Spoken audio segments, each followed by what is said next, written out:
సామాన్యంగా ఉన్నటువంటి వాళ్ళు, యువకులు, రాజకీయంగా చురుకైనటువంటి వాళ్ళకు అవకాశాలు దొరకవు.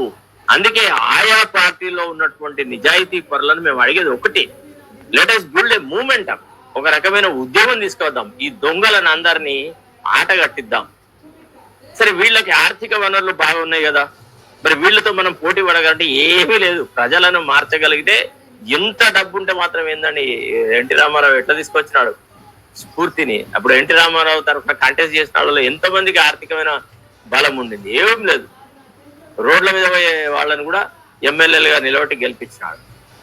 1978లో చెన్నారెడ్డి ఎట్లా సో పార్టీ టికెట్ ఎవరికి వస్తే వాడు గెలుస్తాడు.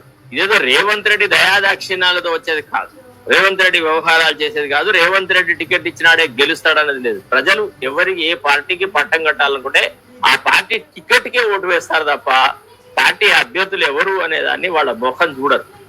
ఇక వీళ్ళు బయటకు వచ్చేసేసి మేము ఉంటేనే అక్కడ గెలిచినాం, మా వల్లనే సాధ్యమైంది అని చాలా గొప్పలు చెప్పుకుంటారు. పార్టీ టికెట్ లేకుంటే వీళ్ళు డిపాజిట్ గల్లెత్తవుతుంది. అంతేందుకు మనం రేవంత్ రెడ్డినే చూడలేదా? కామారెడ్డిలో ఓడిపోయినాడా? అంతకుముందు అదే కొడంగల్లో ఓడిపోయినాడా? సో చెట్లు నేలకు రాలడము అనేది చాలా సహజంగా జరిగేటువంటి పని. బాగా ప్రకృతి కన్నెర్ర చేసి బాగా గనక వాయువులు గాలి గనక వీస్తే ఇవన్నీ కూలిపోతాయి. సో ఇది మనం గమనించాల్సినటువంటి అంశం. ఈ అంశాల మీద మనం ప్రాధాన్యత ఇవ్వాలా.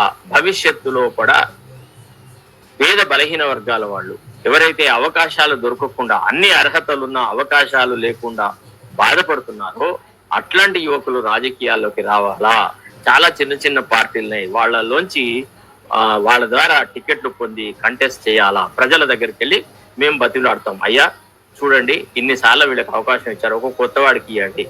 ఉత్తమ్ కుమార్ రెడ్డి ఇన్నిసార్లు ఎమ్మెల్యే అని ఇంకెన్నిసార్లు అవుతారు, ఆయన భార్య ఇన్నిసార్లు ఎమ్మెల్యే ఇంకెన్నిసార్లు అవుతాడు, జానారెడ్డి 2 కొడుకులు ఉన్నారు, వీళ్ళకి ఎందుకు, వీళ్ళ కుటుంబానికి వీళ్ళ అయ్యా ఇన్ని పదవులు అనుభవించినాడు, వీళ్ళ కొడుకులకు ఎందుకు ఇట్లా అని మనము ఈ 2 సార్ల కంటే ఎక్కువగా తర్వాత కుటుంబ రాజకీయాలను వ్యతిరేకిస్తూ ఒక ఉద్యమ స్ఫూర్తిని డెవలప్ చేద్దాం.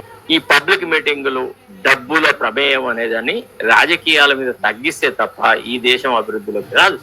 ఈ దేశం అభివృద్ధి రావాలంటే కుటుంబ పాలనను మనం అంతమొందించాలి. అవినీతి పరులకు రాజ్యాధికారం దక్కకుండా కృషి చేస్తే తప్ప ఇతరతరంగా జరగదు.